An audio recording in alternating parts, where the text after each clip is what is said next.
স্তুতি গগৈ আৰু ধনজিৎ কলিতাৰ কথাৰে আজি আপোনালোকলৈ আগবঢ়াইছোঁ এটা দ্বৈত কবিতা নাম জীৱন। কবিতাটি আবৃত্তি কৰিছে স্তুতি গগৈ আৰু প্ৰতিম কুমাৰে।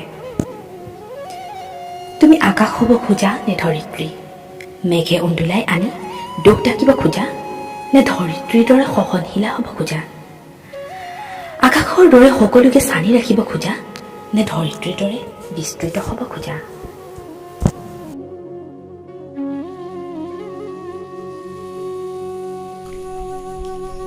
বহলতা মোৰ সদায় প্ৰিয়, সেয়া মনৰে হওক বা আকাশৰ।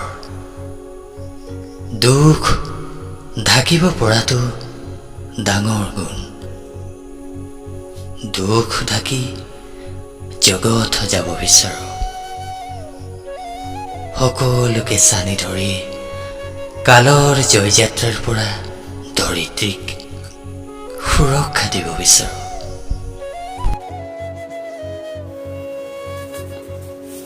দুখ ঢাকি জানো সুখী হ'ব পাৰিবা? পাৰিবা আনৰ বাবে নিজকে উচৰ্গা কৰিব? কেতিয়াবা কোনোবাই আকাশকে ভুল বুজে, পাৰিবা সহিব তোমাৰ বিশালতা যদি ঢুকি নাপায় কোনোবাই?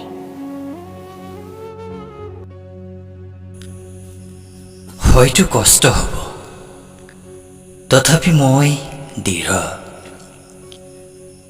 পানী যদি ববই নাজানে তেতিয়া তাৰ মূল্য ক'ত?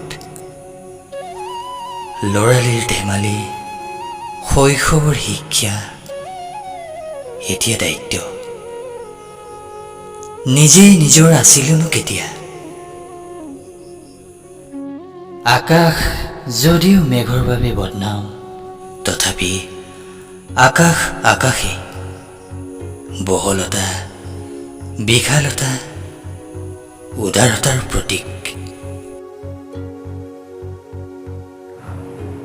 বিশালতাবোৰ আনৰ বাবে হওক আৰু ভালপোৱাবোৰ নিজৰ বাবে।